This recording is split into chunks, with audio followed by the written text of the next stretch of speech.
Aire plurinacional. Conversaciones sobre las realidades que se viven en los territorios ancestrales con las comunidades indígenas como protagonistas.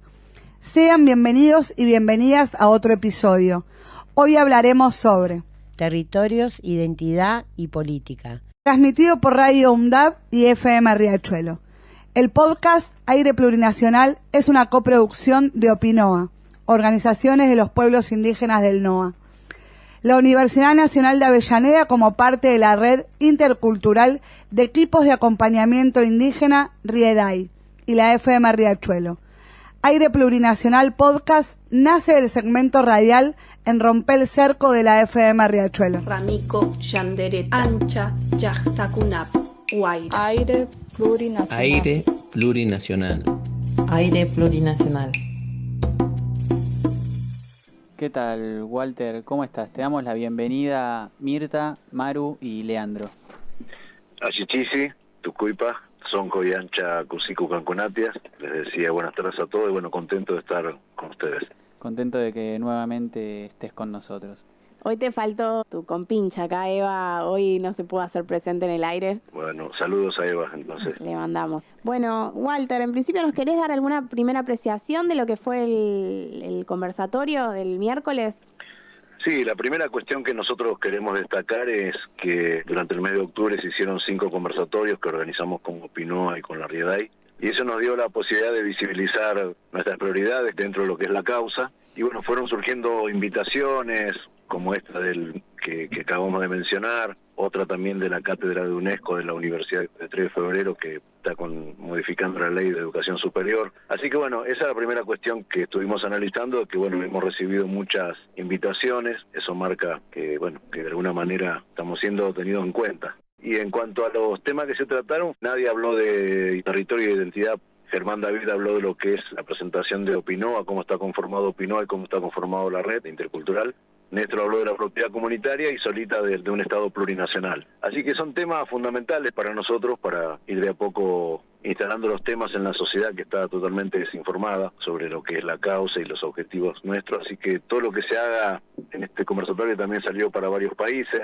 Para nosotros es muy interesante poder hablar nosotros porque hasta ahora en un 90% se ha venido siempre hablando por nosotros a través de antropólogos, sociólogos, historiadores, periodistas. Y bueno, nosotros ya hemos tomado el desafío de hablar en primera persona como sujeto de derecho colectivo. Así que eso también es otra cosa para marcar, ¿no? Como importante. Si te parece, nos metemos de lleno con las exposiciones. En principio vamos a escuchar a Nadia Borja, que es de la comunidad Incahuasi, del pueblo Tastil de Salta, que nos decía esto. Nuestra lucha ha comenzado hace más de 500 años con la llegada de los españoles. Nosotros somos herederos de la lucha que nuestros ancestros han iniciado. Somos la semilla de aquellos guerreros y estamos aquí hoy de pie para dar batalla a todo lo que se nos avecina. Tenemos un recorrido bastante arduo, pero siempre trabajando en red con los demás pueblos, con la organización Opinoa. Nuestro objetivo es el respeto pleno de nuestros derechos y el respeto justamente a nuestro territorio. Es nuestro territorio que ancestralmente hemos heredado de nuestros abuelos, quienes nos han enseñado a vivir en valores como el equilibrio con la naturaleza, la cooperación, el respeto a la madre naturaleza, el respeto hacia nuestra cultura, nuestra cosmovisión, que se puede ver en cada niño que hoy sigue caminando por nuestros senderos en los cerros y que sigue con la cosmovisión que sus abuelos han transmitido. El territorio es parte de nuestra identidad. No podríamos hablar de identidad sin nuestro territorio. Por eso es nuestra preocupación por la implementación de la ley y el respeto a los derechos que poseemos, pero que poseemos a base de lucha, porque nada se nos fue regalado. Cada derecho se obtuvo con un derramamiento de sangre, de esfuerzo. A nosotros nada se nos sirvió en bandeja de plata nunca. Eso lo tenemos claro. Bueno, Walter, ahí volvimos. ¿Qué nos puedes decir? ¿Alguna reflexión de esto que contaba Nadia? Y bueno, lo primero que quiero decir es que Nadia es una hermana joven, no llega a los 30 años, y que lo que dice es muy profundo. El tema es que cómo nosotros traducimos estas palabras tan profundas a toda la sociedad que no tiene información sobre lo que está pasando, y cómo hacemos para que se involucre, porque van por los territorios nuestros, porque ahí están los bienes naturales, que son millones y millones de dólares, y nosotros nos convertimos en defensores naturales, pero el que vive en la ciudad no tiene noción de lo que está pasando en los territorios, con la tala indiscriminada, la minería a cielo abierto, la contaminación por el avance de la frontera de la soja, el avance de la frontera de la ganadería. Entonces entendemos que eso es una causa que es común a toda la sociedad, pero bueno, nosotros estamos viendo que la sociedad está educada de una forma que no registra esto, y menos el que vive en la ciudad. El que vive en la ciudad no se cepilla los dientes con 8 litros de agua, tira a la cadena con 8 litros de agua, y nosotros no tenemos acceso al agua. Entonces ese es el desafío, ¿no? Ese es el desafío que nosotros venimos a buscar acá a la gran ciudad. Y las palabras que dice Nadia son de una profundidad pero tremenda. Nosotros somos simplemente un eslabón de la cadena que comenzó con la llegada del colonizador y de la evangelización católica. A veces nos preocupa que inclusive el campo popular todavía no tiene interés, o no nos estamos explicando bien, o algo pasa, porque nos preocupa eso, ¿no? Que el campo popular todavía no ha tomado esta cuestión como propia, cuando nos parece que debería. La defensa de los bienes naturales tiene que ser de todos, porque después hablamos del calentamiento global, hablan los científicos, ¿no? Del calentamiento global, del cambio climático, y bueno, todo eso afecta a toda la población, no solamente a los indígenas. Sí, era interesante esto que mencionabas de que es inherente a todos los lugares, en los territorios, sufran estas problemáticas como la falta del acceso a los servicios, a los derechos, ¿no? Para una vida digna. El problema es como inherente en el sistema capitalista, ¿no? Si te parece, vamos a hilar esto que estabas contando para escucharlo a Néstor. Bueno. En esta lucha de los pueblos originarios en defensa del territorio y los bienes naturales y de la madre tierra que nos da la vida por una ley de propiedad comunitaria indígena. Hoy tenemos que decir que realmente esta crisis mundial que llega hoy a través del COVID-19, que desenmascara la violencia institucional y el desamparo sistemático que padecemos desde siempre los pueblos indígenas, como así también tenemos que decir que el cambio climático es un hecho irreversible y que es producto y consecuencia de las políticas erradas de un sistema capitalista, consumista, y que en nombre del desarrollo y el progreso está generando daños irreversibles a la Pachamama y también poniendo en riesgo la vida de toda la humanidad. Entendemos que es tiempo de que realmente los gobiernos tomen conciencia y que realmente nosotros cuando hablamos decimos que somos parte del territorio, no somos los dueños sino parte, porque para nosotros el territorio es vida. Sin territorio no hay vida, y cada uno de estos elementos que no son renovables realmente son fundamentales para las generaciones venideras, y estos elementos, digo, son vitales de vida, como ser el agua, el aire, el fuego, la tierra. Si uno de estos elementos nos falta, se provoca el desequilibrio y realmente no hay vida. Y con esa plena conciencia también tenemos presente que desde siempre hemos estado en esos lugares estratégicos, en cada uno de esos rincones, donde están las vertientes, donde están esos bienes naturales, toda esa riqueza que realmente es la garantía de vida, no solamente de los pueblos indígenas, sino de toda la humanidad. Y nosotros hemos sabido resguardar esos elementos con la plena conciencia que mantener y convivir en armonía y en equilibrio con estos bienes naturales nos va a dar la garantía de vida de toda la humanidad. Y desde ahí por eso es que decimos que es importante que se tome conciencia que aquí está en riesgo la vida de la humanidad, no solamente de los pueblos indígenas. Bueno, ahí volvimos. Bueno, ¿alguna reflexión, Walter?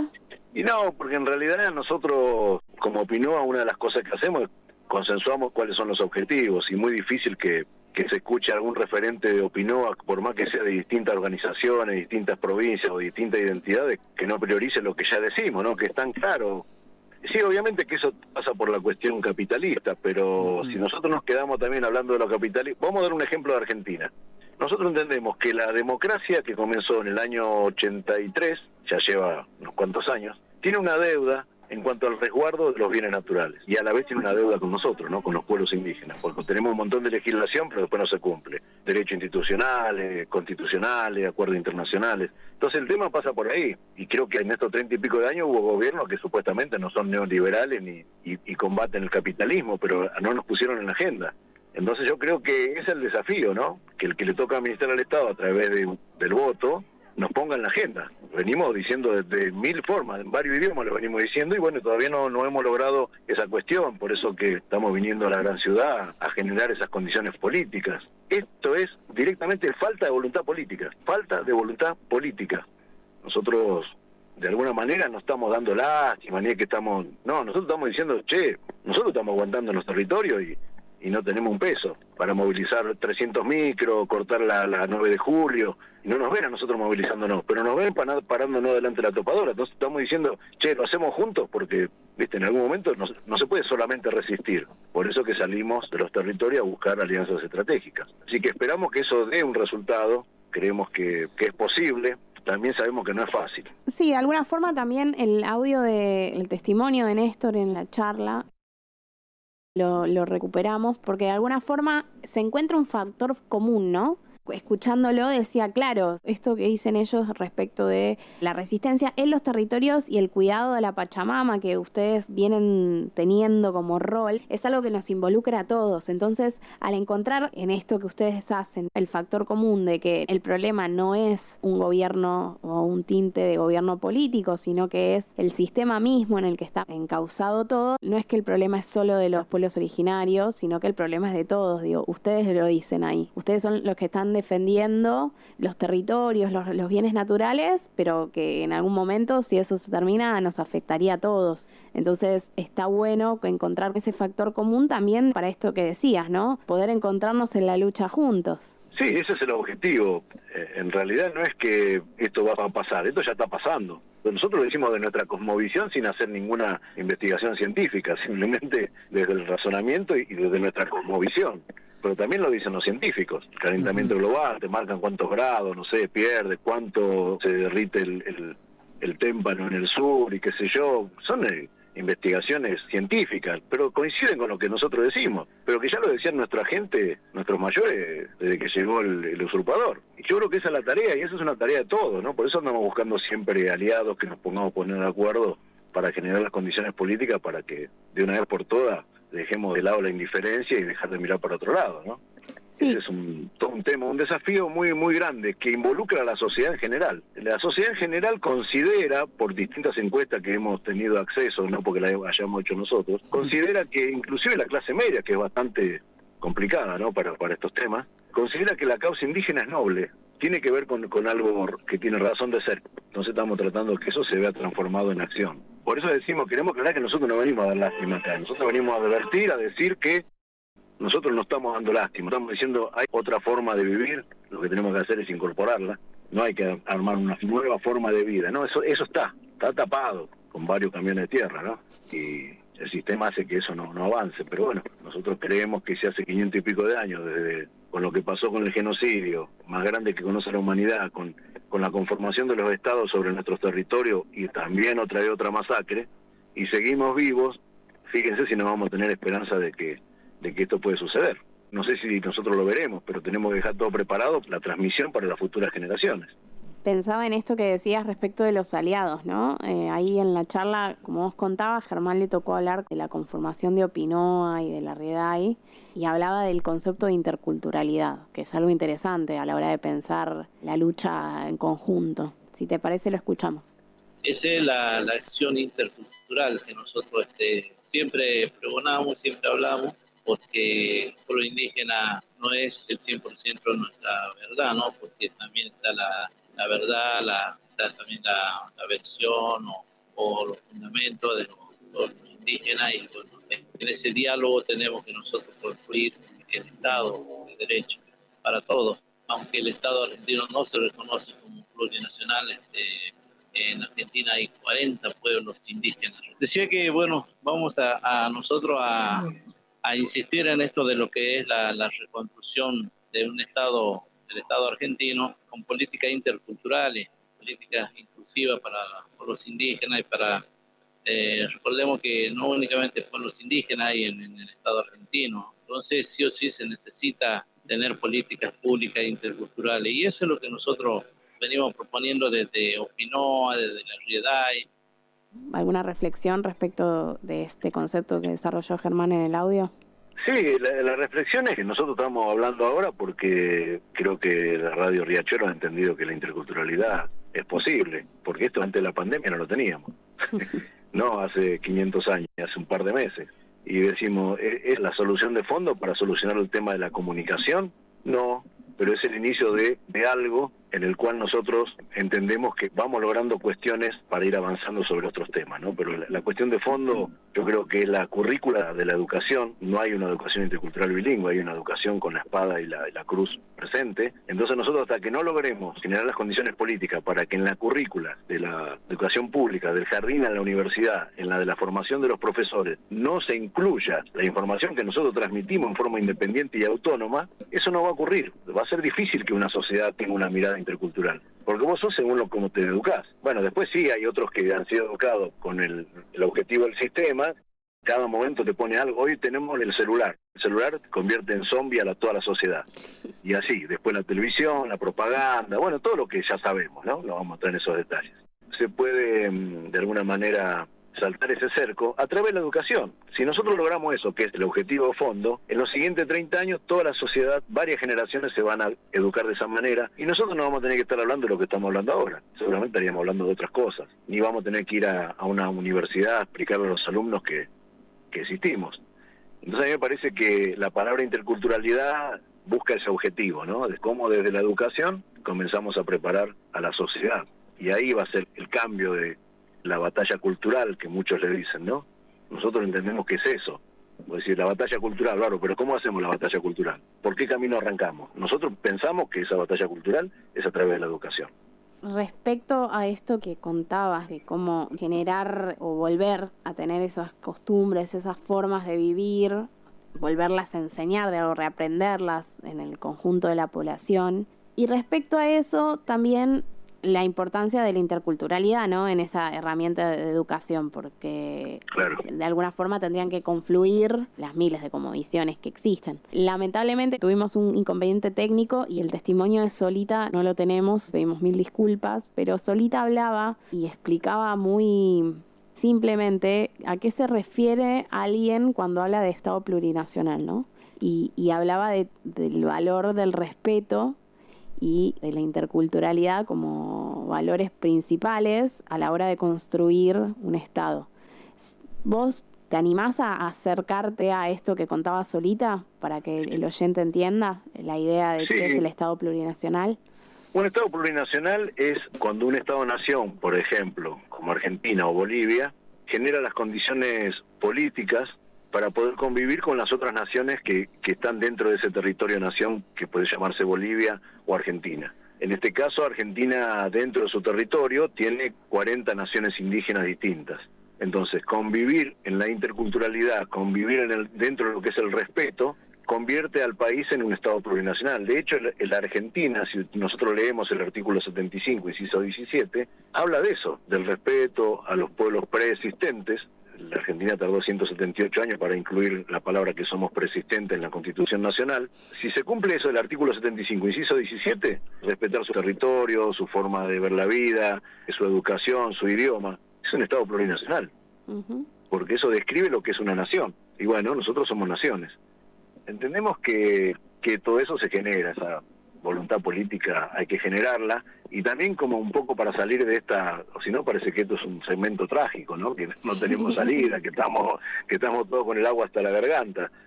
Hay 5 universidades, la Universidad de Avellaneda, la Universidad de Santiago del Estero está en trámite, la Universidad de Jaureche de Varela, la Facultad de Ciencias Naturales y Humanidades de la Universidad de La Plata, se han pronunciado a favor de la ley de propiedad comunitaria.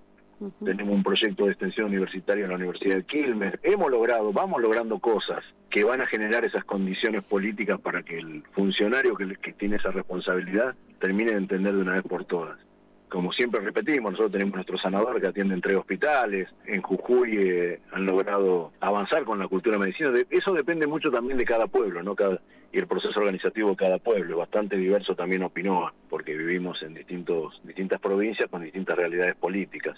Pero quiero decir con esto que no ha convocado la cátedra de UNESCO de la Universidad de 3 de Febrero, que se suma a la red, y no ha convocado para escuchar qué opinamos sobre la reforma de la ley de educación superior. quiero decir que vamos avanzando, porque si no contamos los pequeños avances que tenemos y las propuestas que tenemos, parece que nos dan ganas de abrazarnos y llorar un rato largo, ¿no? Totalmente. Entonces creemos que todo esto que decimos ya hay cosas que se han cumplido. Tenemos toda la legislación que hace falta. Nos está faltando nada más que la ley de propiedad comunitaria. Pero hemos hecho nuestro propio anteproyecto como Opinoa, y lo ha firmado Donda y lo ha firmado Silvia Orne de la provincia de Río Negro. Ya está en el Congreso. Un anteproyecto elaborado propiamente por organizaciones indígenas. Ese desafío ya empezó y ya tiene sus logros. Creemos que eso va a ser un Estado plurinacional. Hay ejemplos, ¿no? Qué sé yo, España es un Estado plurinacional, tiene Cataluña, el País Vasco, eso es un Estado plurinacional. Sí, no está con algunas características diferentes, digo, ¿no? Porque una de las cosas interesantes que decía Solita hablaba del tema de la participación en ese Estado plurinacional, digo. Claro. No sé, la noción que daba parecía ser una democracia, pero una democracia distinta, ¿no? Con más participación de parte de todos, o sea, de todos los pueblos, naciones. Pero Marianela, el artículo 75 de la Constitución lo dice. Nuestra participación directa en los intereses que afectan el buen vivir de las comunidades. Eso lo dice la Constitución en Argentina. Cuando alguien se rasga las vestiduras del nacionalismo y toda esa cuestión, nosotros le decimos la propiedad privada, ¿no? Que últimamente ha estado tanto en la tele, ¿no? La toma de tierra. Y nosotros le decimos, pero la propiedad comunitaria y un Estado plurinacional también está en la Constitución. Vamos a leerla completa, porque si no, si la leemos por parte y según lo que nos conviene. Así que no está todo perdido, estamos bien con los objetivos que tenemos, nos vamos sintiendo acompañados. Reitero, esto surge del viaje que hizo la UNDAP, el Radio Riachuelo, la gráfica a los territorios. Es un compromiso que nosotros también te inquirimos de alguna manera, ¿no? Es decir, ¿en qué podemos colaborar? Dijiste, bueno, colaborar con y hoy esto es una realidad, y queremos seguir creciendo, queremos que esto crezca. Totalmente. Reiteramos que la palabra siempre ha sido una cualidad dentro de lo que es la cosmovisión, la tenemos que recuperar, porque dentro también de nuestras comunidades la palabra la estamos recuperando, pero bueno, vos has cumplido con tu palabra. Bueno, Walter, lamentablemente tenemos que cerrar la entrevista porque tenemos otra pactada. Te agradecemos mucho la comunicación con la FM Riachuelo. La verdad es que ha sido muy interesante todas las exposiciones que hemos tenido, tanto emitidas desde el conversatorio del miércoles como la tuya. Es un tema que sigue estando para trabajar porque tiene mucho para profundizar y para pensarnos retomando estas viejas y ancestrales costumbres. Nos hablamos en otro segmento. Sí, cuando quieran, nosotros siempre estamos a disposición y bueno, también nos tomamos el trabajo de que cada segmento vayan rotando distintos referentes de Opinoa para que se vea también la diversidad de identidades y bueno, y la capacidad también de nuestros referentes, ¿no?